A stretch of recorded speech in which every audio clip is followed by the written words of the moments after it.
Song Changji lowered his head before Jiying and began to stare at the ground in silence. Jiying started observing him, and his eyes widened with seriousness. Little Nine put her finger on her cheek. And her mouth watered. Our boy knew that if he cornered and fought against Song Changji, inevitably, his weaknesses would come to light. Instead, the most sensible thing would be to trap him inside his sea of consciousness to kill him directly using Little Nine, since as long as she did not emerge, it could not be considered a violation of the rules.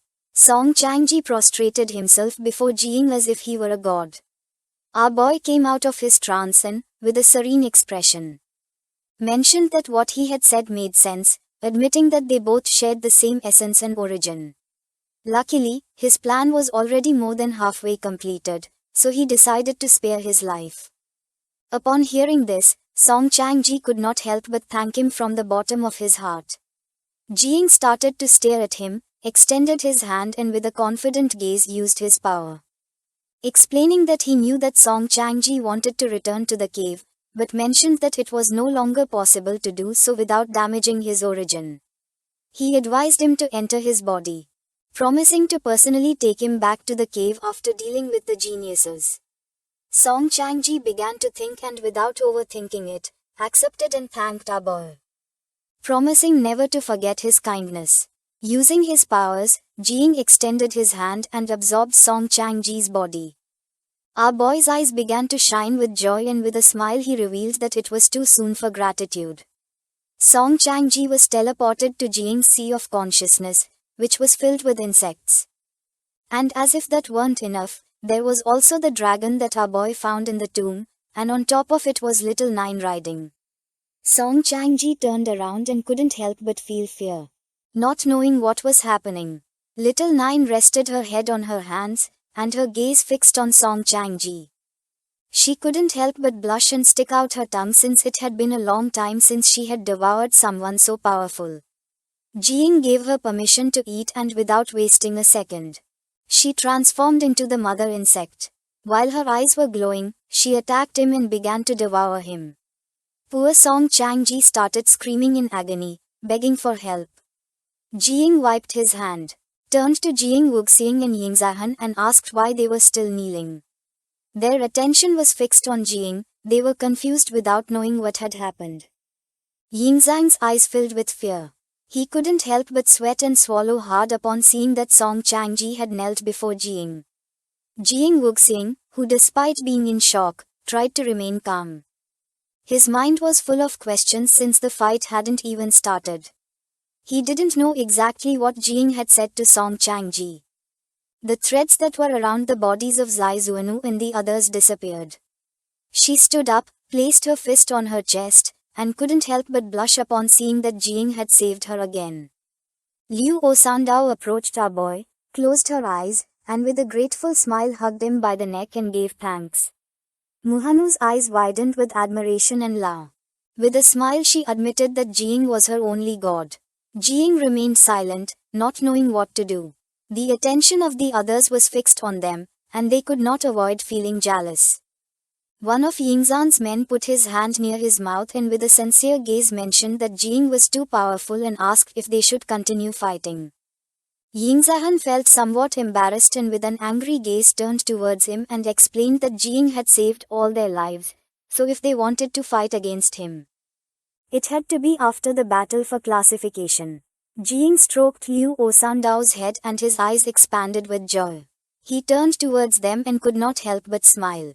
There was still less than an hour left, and now that no one intended to keep fighting, he suggested going to the center of the secret realm to rest a little and eat a barbecue while waiting for the remaining time to end. Mahanku started looking at our boy with an expression full of admiration and began to smile. They went to the center of the secret realm, and using the system's inventory, our boy took out the barbecue equipment, and while a woman was preparing the food, Jiying and the others sat down to eat. Yingzhan grabbed a meat skewer and with a curious expression took a bite, thinking it was very good. Liu Osandao sat next to Jiying and with a smile said that he had a great appetite. Just then, a system window appeared in front of our boy, informing him that he had ascended from level 39 to 48. His attention was fixed on it. He was in shock upon seeing that he had jumped 9 levels at once. Not knowing if Little Nine had devoured Song Changji. Inside the Sea of Consciousness was Little Nine, who had already devoured Song Changji. Her eyes were full of satisfaction. She felt something in her mouth and used her hand to pull out a thread, thinking it was thorns. The thread was covered in Little Nine's drool. Jing paid attention and noticed that the thread was Zhu Landuo's soul. A status window appeared. This thread was a first-level divine weapon with several abilities. The first one was called Illusory Soul Collapse, which allowed the user to release spiritual energy, penetrate the enemy's sea of consciousness, and destroy their essence. The second ability was called Soul Lock, which allowed the user to absorb surrounding spiritual energy and convert it into their own. The third ability was called Soul Descent, which allowed the user to activate residual souls to form a powerful auxiliary spiritual body in combat. The thread had various descriptions. It was composed of countless souls of living beings, and after being nurtured with spiritual power for 100 years, it could fully fuse. The thread was currently incomplete and needed to merge with more souls to truly become a first-level divine weapon. It had evolutionary potential, so the more souls it devoured, the higher its quality would be and the more its level would increase. The special attribute of this weapon was that it could not recognize an owner or be temporarily activated. It required nurturing with spiritual power before it could be used. Jing appeared in the Sea of Consciousness, and his attention was fixed on the thread. With a serious expression, he realized why Song Changji had previously said that he needed time to refine the souls, realizing that the reason was that this weapon was not in its complete form. Now our boy had another hidden card that he could use. He decided to first nurture the thread with the help of the tree so that it would later recognize him as its owner. For him, raising equipment was not as profitable as raising insects. Little Nine's mind, who was flying beside Jing, was filled with confusion. She could not understand anything. The tree began to nurture the thread, and just then, a system window appeared informing him that the thread had been nurtured and could now proceed to recognize its owner. Jing was in shock at how quickly the tree had nurtured the thread. In reality, he had thought about nurturing it with divine soul energy to accelerate the process. The tree was nurturing the thread through a branch. For our boy, this tree was incredible, as it could not only protect his divine soul but even block the illusion of the great dreamer. Even when the ancient god tried to take over Jing's body, the tree had turned him into a fruit, and now it turned out that it also had a special effect on divine weapons. Jing took the thread, and the system notified him that the divine weapon had recognized him as its owner. Jing's eyes filled with joy, bringing a smile to his face. When he obtained the Hu Pio sword from the divine emperor of Juliu in the future, he would also give it to the tree so it could nurture it. With a curious expression, Little Nine began silently observing the thread. Fruits had grown on the tree again. This time one was green and two were blue. Jing was happy to see that the tree had borne fruit once more. And although they seemed low level, there was more than one. The system reported that the green fruit had the triple experience card, which could multiply the experience gained by 3 with a time limit of 3 hours after activation. The blue fruits granted the class change mission exemption card in the ability to allow our boy to skip the class change mission for a single profession. Jing put his hand on his chin, and with a curious expression, he began to read the information displayed in the system window. He couldn't help but smile upon seeing that he had obtained 2 class change mission exemption cards. He was level 48 and not very far from the 3rd class change, and now with the help of the card, he would be able to change classes directly later, making it very convenient. Jing's statistics window appeared. He was in the 2nd transformation and was level 48, with a combat power of 447 stars. Little Nine's attention was fixed on the system window, and her eyes widened in surprise and confusion. Jing snapped his fingers and remembered that he had also obtained a triple experience card. He decided to find a place to gain experience after leaving the secret realm and thought that perhaps he could complete the 3rd transformation. At the same time, In the great hall of the Church of the Ancient God, someone wearing a red hood placed their hand on their chin and began observing Song Changji through some portals. This person was the seventh pillar of the Church of the Ancient God known as the Lover. They couldn't help but laugh since they thought they needed to wait for the ranking competition, and they didn't expect that the Divine Sun could completely annihilate Darkseer's divine-level geniuses. Using their hand, they closed the portals and thought there was no need to keep watching and that it was time to act. The Lover was on top of a cliff and below were the other members of the cult.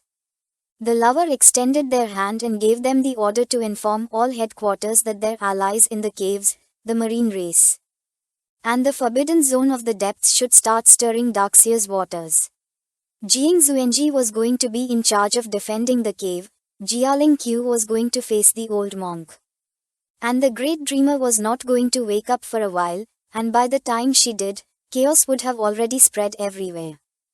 And all the guardians of the realm and the sealed kings were going to be trapped in the quagmire without being able to free themselves. She was a red-eyed woman. She took off her hood, and her eyes began to shine with confidence.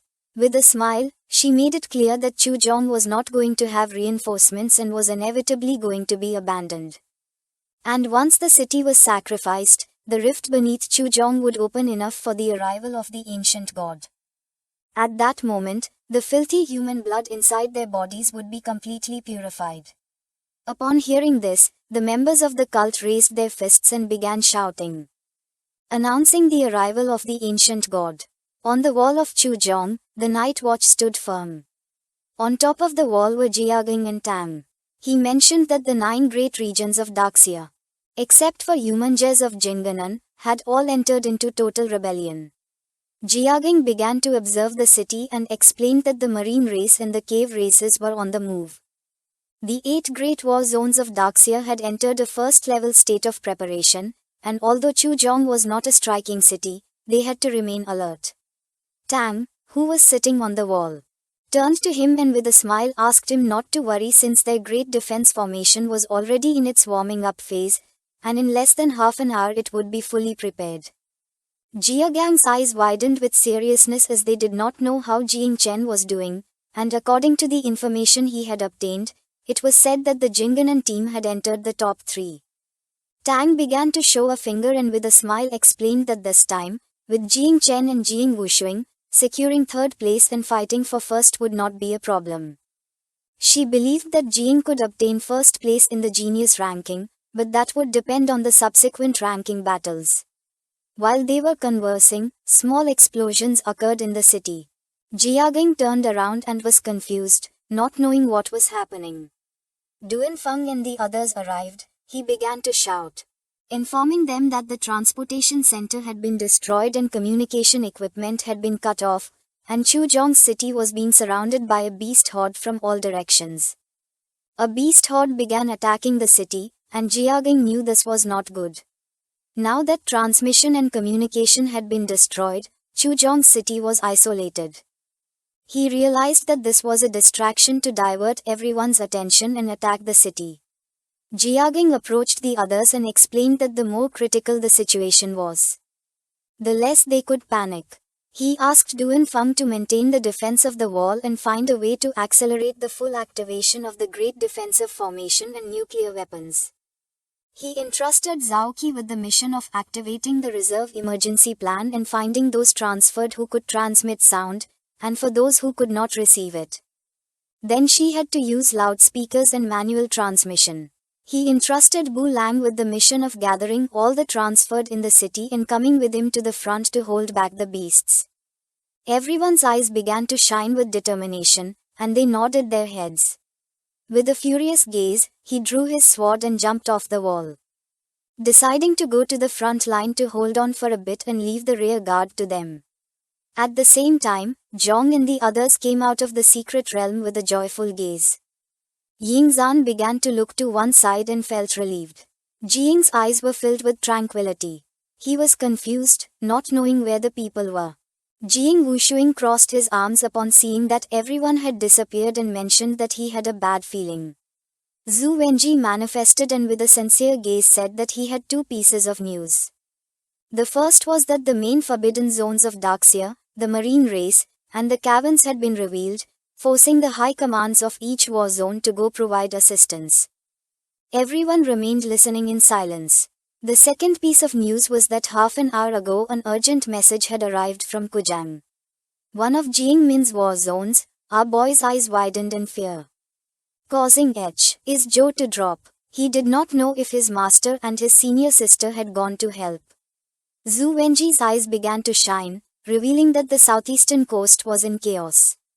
The marine race had rebelled and forces had been sent there to suppress them. Upon hearing this, Jiang then asked who had been sent to Kujang. Zhu Wenji revealed that no one had been sent to Kujang since the city ranked last among Jiang Min's cities, and although it was cruel, in an emergency meeting, Daxia's high command had made the decision to abandon Kujang in order to protect the other cities. Upon hearing this, Jiang couldn't help but clench his fist and questioned whether they had not considered the possibility that this was a distraction strategy. Ying Zan's eyes widened in surprise, and his attention was fixed on Jiang's fist. Zhu Wenji explained that they had thought about it, but compared to Kujang, there were places where they could not allow any mistakes. And no one could ensure whether Kujang was just a decoy or the enemy's true target, revealing that Jiu Kaishan did not want Jiang to know this but left a residual projection to tell him. He extended his hand and asked what decision Jiang was going to make at this moment. Our boy started looking at the ground and explained that for Zhu Wenji, Daxia was the home they had to protect, and he understood that this was what people thought. His eyes began to shine with determination. He clenched his fist and started releasing insects, and decided to return to Kujang since for him it was his home and no matter how insignificant it was, he would never abandon it. This is the end of the video. If you guys want to see the next part, so subscribe to our channel, share the video, and like.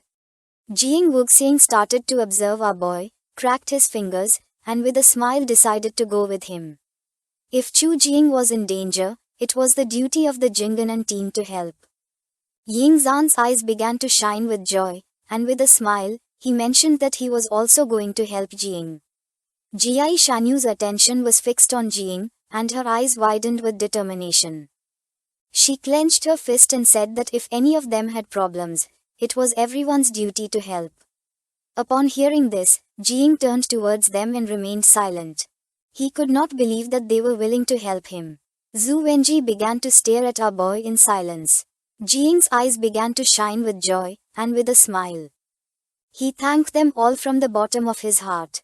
With a serious gaze, Zhu Wenji extended his hand, making the hologram of a powerful monster appear. He revealed that the city was being attacked by a beast tide and even the strongest warriors had little chance of surviving, much less young geniuses like them. He mentioned that they still had a bright future, asking if they were truly willing to go knowing they were going to die. The eyes of the lilac-haired woman widened with concern. She placed her hand over her chest, knowing that this battle was not the most suitable for her. Beside her was Hua Yanfei. His eyes widened in fear, making him unable to avoid swallowing hard and becoming nervous. Little by little, many of the geniuses began to feel afraid, knowing that being weak would only slow down the others. For Ying Zan and the others, it was a shame for the capital to have such companions as them. With an angry gaze, he gave orders for those who were cowardly and weak to leave since otherwise they would only be a burden on everyone else.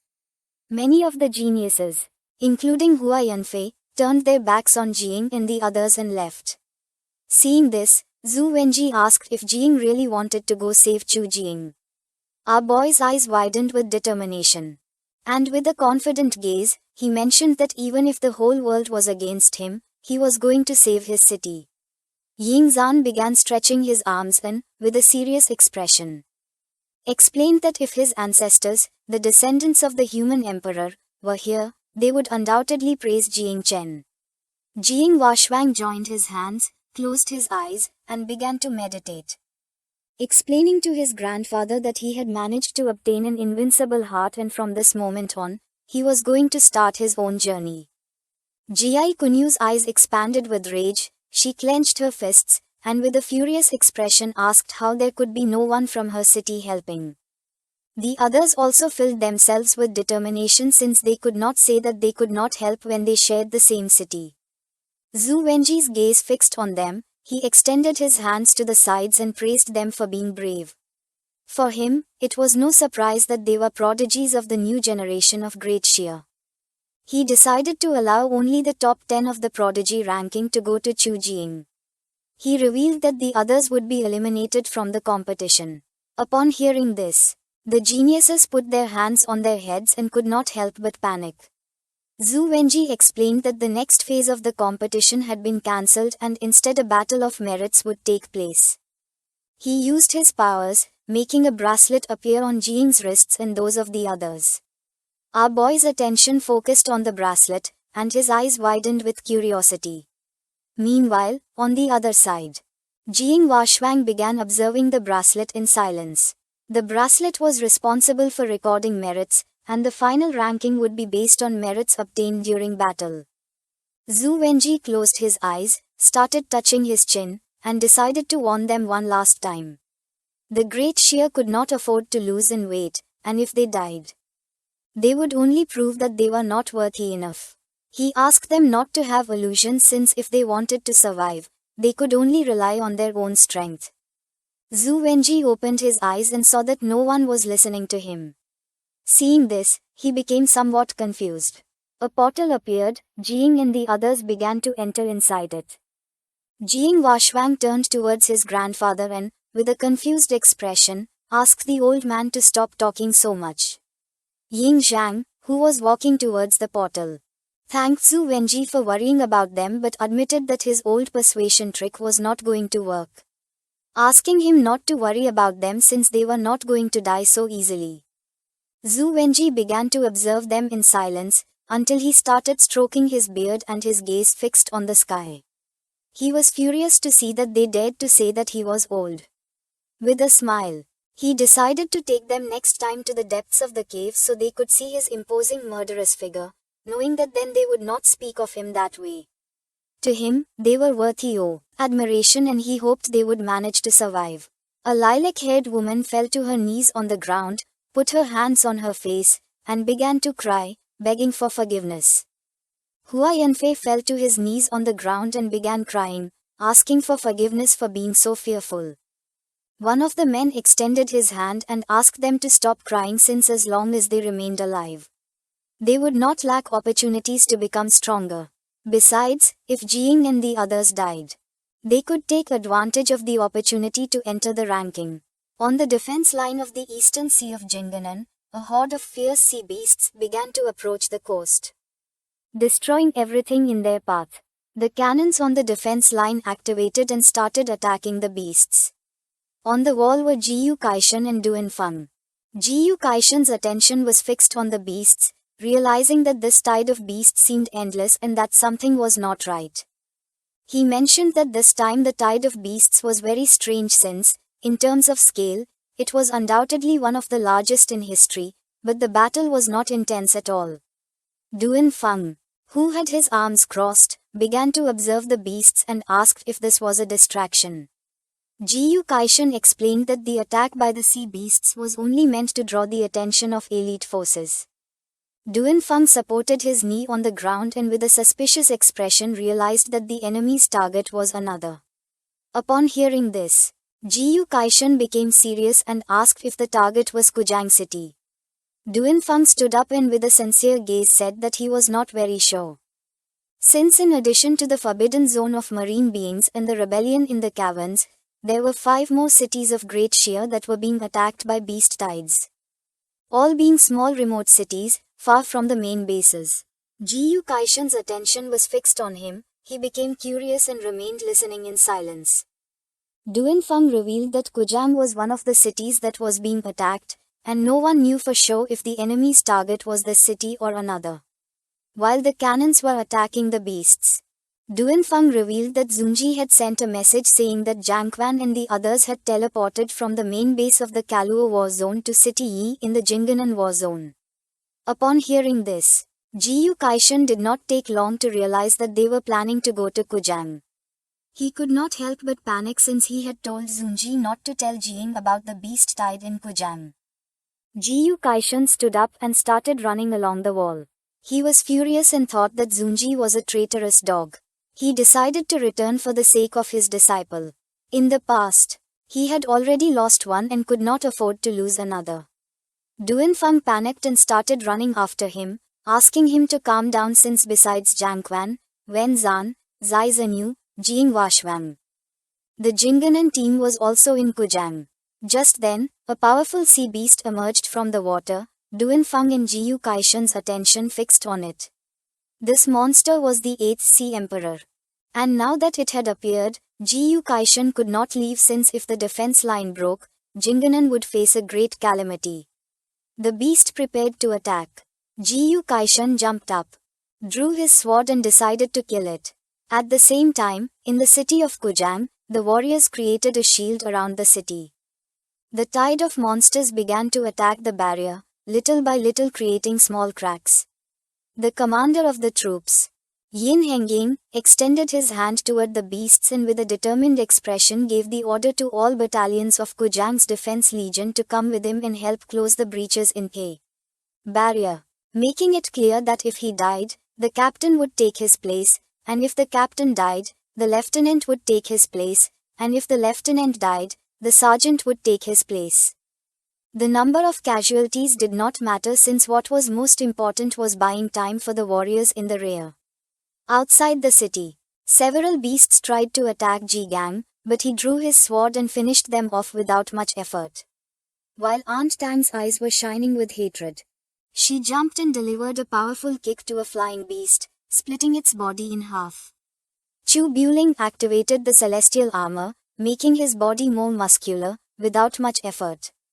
He caught a beast and using his strength split its arm in half. Shaoqi extended her hands, and her eyes began to shine with seriousness. She applied the buff of the sacred light on Chu Buling and asked him not to lower his guard since a devouring crow was behind him. After killing the beast, Chu Buling turned around and saw how the devouring crow was approaching him at full speed. He went on alert as a monstrous tentacle was wrapping around his arm, knowing he was in trouble. Duanfang, who was on top of the turret, attacked the beast with his bow, barely saving Chu Buling. Seeing this, he couldn't help but thank him, saying that he had arrived just in time. Ji Gang, who was somewhat tired, stood up and his attention fixed on Duanfang. He mentioned that if Duanfang, being the commander of the night watch, also died in battle, the night watch would become extinct. Duanfang asked him to stop being so pessimistic since they still had Jiang Chen. And as long as he remained alive, the night watch would never disappear. Duanfang, who was on top of the turret, saw 5 level 5 eagles and 2 level 6 celestial apes. He panicked upon seeing that the monsters were coming toward them instead of attacking the defense shield. He knew that a great battle was about to begin. But he didn't care and wanted to give his best, since he had already given the order anyway. If the defense shield broke, they would launch 8 nuclear bombs at the beasts. Ji Gang's eyes began to shine with rage. He raised his sword into the sky and asked the members of the Night's Watch not to forget the oath that united them all. Ji Gang and Aunt Tang began advancing toward the beasts. Xiao Qi, who was behind them, applied the buff of holy light on them. Chu Buling also started advancing toward the beasts. And Ji Gang swung his sword forcefully. A beast tried to attack Aunt Tang, but she jumped and with a single kick cut off its head. Chu Buling grabbed a beast and slammed it hard against the ground, and Xiao Qi applied the buff on him to help him. She looked up, and her eyes widened in fear and panic. She started screaming, asking everyone to be careful. The level 6 celestial great ape appeared and attacked with a fierce punch, but Ji Gang and the others reacted in time and blocked the attack with their hands. Little by little, Aunt Tang began to run out of strength. Ji Gang's gaze fixed on the beast, seeing that its pressure was too overwhelming. He realized that there was no way to dodge the attack. So it was better to face it head-on. They had been fighting for several hours and were already at their limit. They tried to resist, but it was in vain. The ape attacked, sending their bodies flying backward. Now that they were weak, the ape approached them and, with a penetrating gaze, it prepared to crush them with its foot. Ji Gang and Tang were kneeling on the ground, her eyes filled with fear upon seeing this. Ji Gang stabbed the sword into the ground, and his eyes widened in despair. He could not believe he was going to die like this. He had not yet been able to see Jing reach first place in the ranking of geniuses. Nor had he been able to boast to his master that he had finally advanced to the fourth transformation and mastered his sword. Just before the monster could attack, someone cut off its head. Ji Gang and Tang's gaze fixed on it. Both were in shock, not knowing what was happening. It was Jing. Once the monster's head fell to the ground, our boy placed his hand on it and, using poisonous mists, began to devour its head. His eyes started shining with joy, and with a smile, he revealed that he had returned to save the night watch. Jing extended his hand and used his power, making a shield appear. With a serious gaze, he asked Ji Gang and the others to enter the shield to recover while he took care of the rest. Ji Gang's eyes widened in surprise, and his jaw dropped. He didn't know if this was an illusion. Seeing Jing, Tang couldn't help but smile, and with a joyful expression. She said that it wasn't an illusion but the real Jing Chen. Ji Gang panicked, explaining that this was a beast's hide. Knowing that Jing had come alone to die, according to him.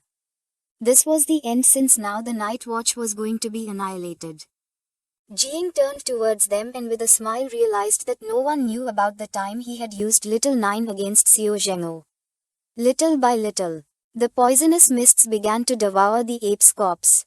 Our boy turned towards the corpse and asked Ji Gang and the others not to underestimate him, advising them to pay attention. Everyone's attention was fixed on the corpse, realizing that this was the power of the Calamity 9 miasma wings. This is the end of the video. If you guys want to see the next part, so subscribe to our channel, share the video, and like.